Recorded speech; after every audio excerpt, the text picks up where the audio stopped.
Hey there. Let's get right into it. Today, we're going to stock your mental toolkit with 3 powerful ideas from philosophy.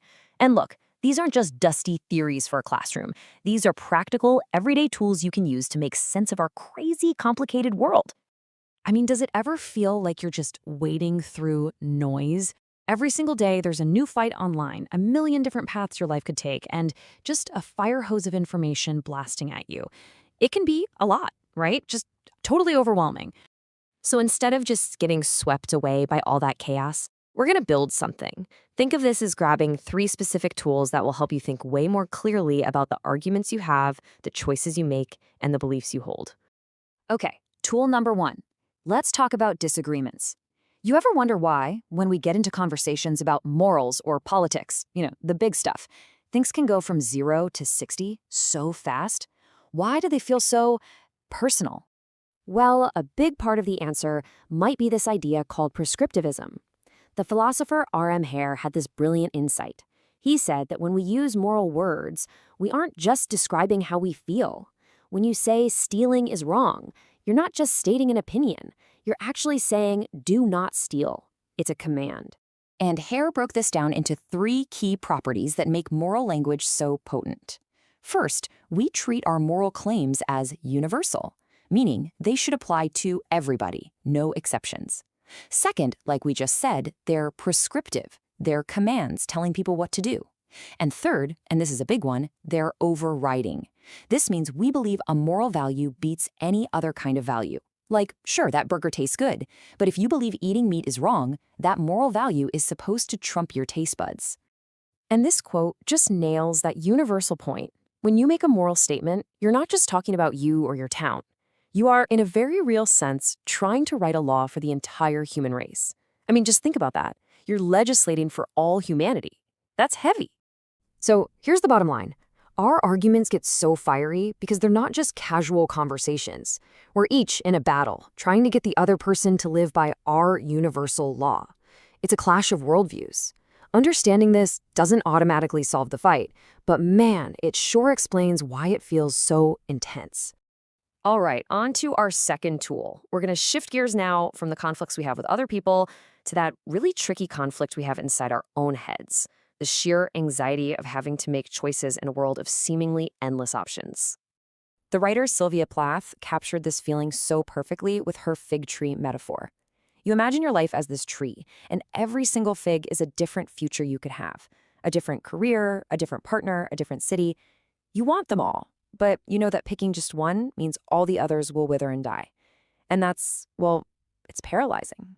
4,000. That's it. Let that sink in for a second. The writer Oliver Burkeman calculated that 4,000 is, on average, the number of weeks we get in a human life. When you see it like that, as just a number, it feels shockingly short, doesn't it? And knowing that number, 4,000, it completely flips the script. The goal can't be to try and do everything, to taste every fig on the tree. It's just not possible. So the real useful question becomes, okay, since my time is so limited, what is actually worth spending my precious few weeks on? This really leads to 2 totally different ways of living. There's the anxious mindset, which is obsessed with doing everything, optimizing every second, absolutely terrified of missing out. But then there's the liberated mindset. This one starts by saying, I will not do everything. And here's the paradox. Accepting that you have limits is what actually sets you free. It lets you stop chasing a million ghost lives and start focusing on living your one real life with purpose. Okay, third and final tool, let's zoom back out. We've talked about arguments with others and choices for ourselves. But what about all the stuff the world throws at us? The claims, the theories, the facts. We need a really good BS detector. Seriously, in this age of nonstop information and misinformation, this is a survival skill. How do you actually draw the line between a genuine scientific claim and, well, pseudoscience and quackery? Luckily, a philosopher named Karl Popper gave us a beautifully simple tool for exactly this. Popper's huge idea is called falsification, and it's so elegant. He said a truly scientific theory isn't strong because you can prove it's true over and over. It's strong because it's testable, because it sticks its neck out and risks being proven false. If there's no way a cream could ever be disproven by any evidence, then it's not science. It's just a belief system. It's dogma. Let me give you a really clear example. The theory of gravity is scientific because it's falsifiable. Every single time I drop my keys, I'm testing it. If one day I drop them and they floated up to the ceiling, poof, the theory is falsified.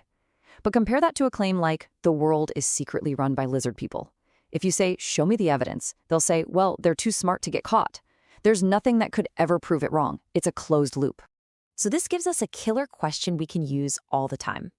The next time you hear some wild claim, or even when you're looking at one of your own deeply held beliefs, just ask this: what evidence would it take to convince me that I'm wrong? If the answer is, nothing, well, then you know you've left the world of science and entered the world of faith. So there you have it, your new mental toolkit. When arguments get heated, prescriptivism lets you ask, am I trying to write a universal law right now? When you're paralyzed by choice, the 4,000 weeks idea forces you to ask, what can I actually afford to care about? And when you're drowning in information, falsification gives you that sharp question: could this claim ever be proven wrong? In the end, these tools aren't magic wands that give you all the answers. But maybe that's the whole point. Maybe getting a clearer mind isn't about knowing everything, but about learning how to ask much, much better questions.